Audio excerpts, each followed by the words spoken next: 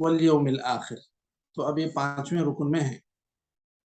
5ویں رکن میں ہم لوگ پڑھ رہے ہیں، وہ ہے ایمان بالیوم الآخر. اور ایمان بالیوم الآخر سے مطلب، جیسا کہ اس کی تعریف شیخ الاسلام ابن تیمیہ وغیرہ نے کی ہے، کہ کل ما یقع بعد الموت.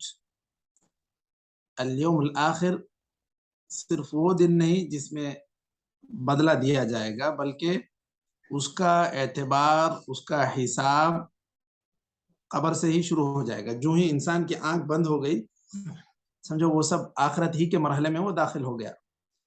قبر ہے، برزخی زندگی، حساب و کتاب، اور میدان محشر میں جو پریشانیاں ہوں گی، یہ سارے مراحل ایمان بالیوم الآخر میں داخل ہوتے ہیں.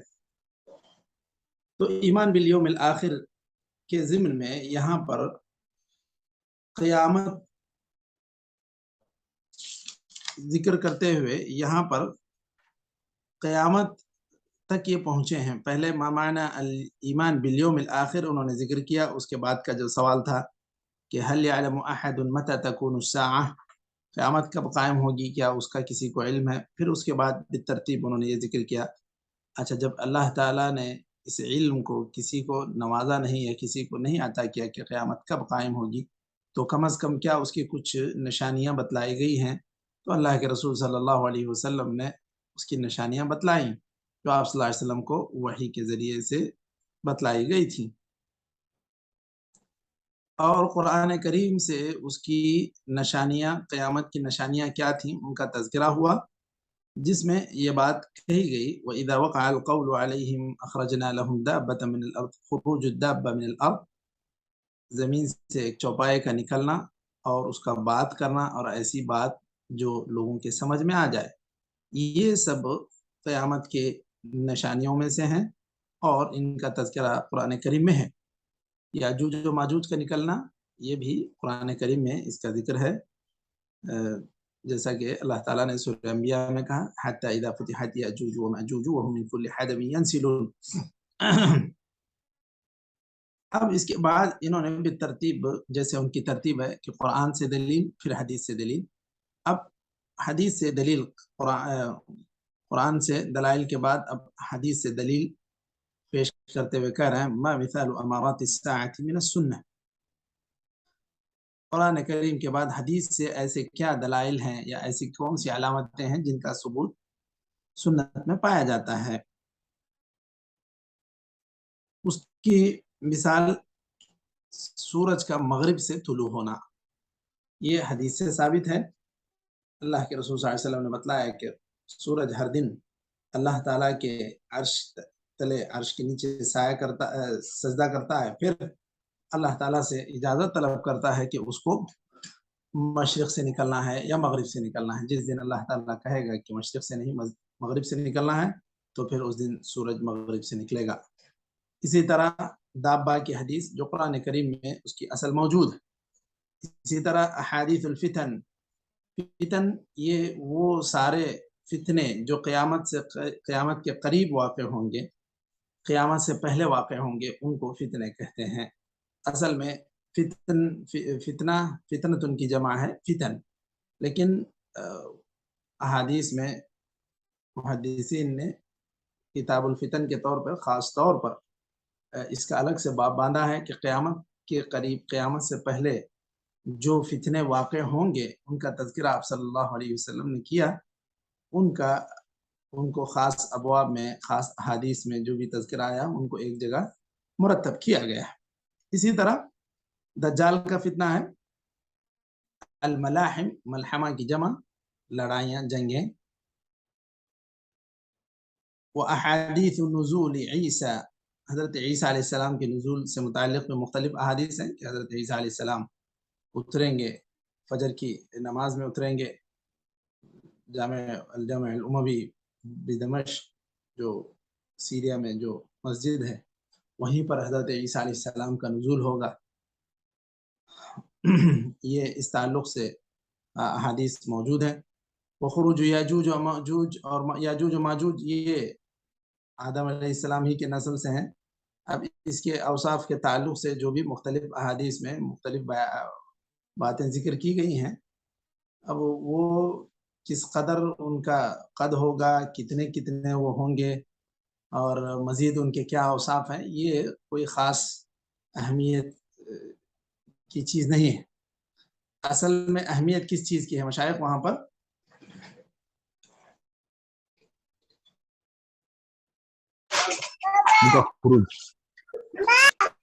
بولیے۔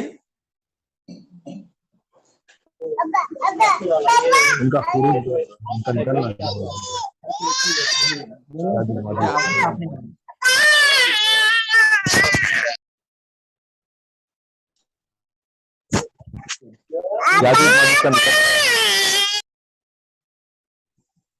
چلیے، آواز کافی آ رہی ہے۔ تو خیر، شیخ نے جو بتایا اس کے اندر میں اتنا تو سن لیا کہ اس کا خروج اصل میں یہ قیامت کی علامتوں میں سے ایک علامت ہے، اور وہی ہمارے لیے اہم ہے، کیونکہ جہاں بھی احادیث میں کہا گیا خروج یاجوج و ماجوج، اب وہ کتنے قد کے رہیں گے، کیا کیا کریں گے، وہ اسے وہ چیزیں ہمارے لیے، ان کے قد، ان کا کلر، یہ ساری چیزیں اہم نہیں ہیں۔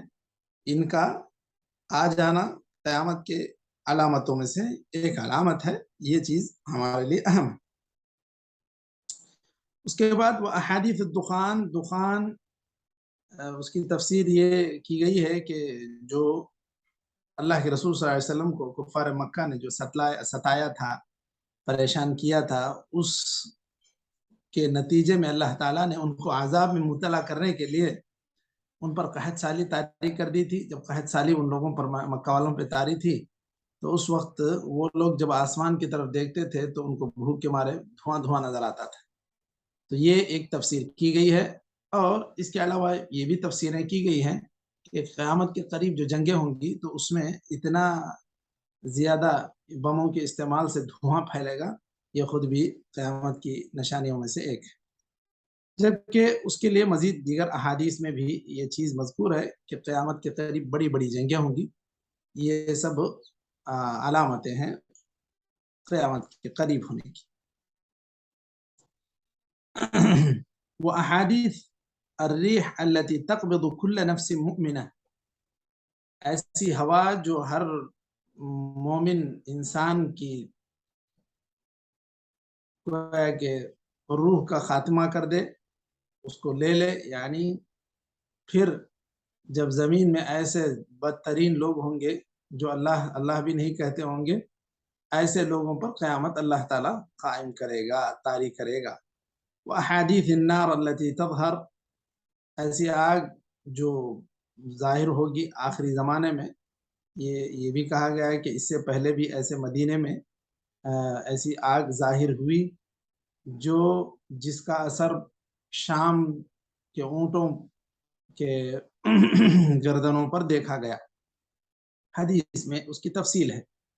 اب اس کی تفسیر ایسے کرتے ہیں کہ جو براکین جو نکلتے ہیں، اس کو انگریزی میں کیا کہتے ہیں، ویلیکینک کچھ کہتے ہیں، ویلیکینو، تو اسی کو براکین کہتے ہیں عربی میں۔ جو آگ پھٹ کے نکلتی ہے زمین سے، اور ایسی آگ جس کو بجھانے میں کافی دشواری ہوتی، تو یہ اس طرح کی آگ کا ظاہر ہونا، جس کا مدینے میں جو اگر ظاہر ہو تو اس کا اثر شام میں دیکھا جائے گا، وہاں تک اس کا اثر لوگ دیکھیں گے۔ یہ چیز قیامت کی علامتوں میں سے ایک علامت ہے۔ وَأَحَادِيثُ الْخُسُوفِ وغیرها، زمین کا دھس جانا، الخسف کہتے ہیں۔ یہ دیکھیے، خسف مطلق کس معنی میں استعمال ہوتا ہے مشائخ؟ الخسف کس معنی میں؟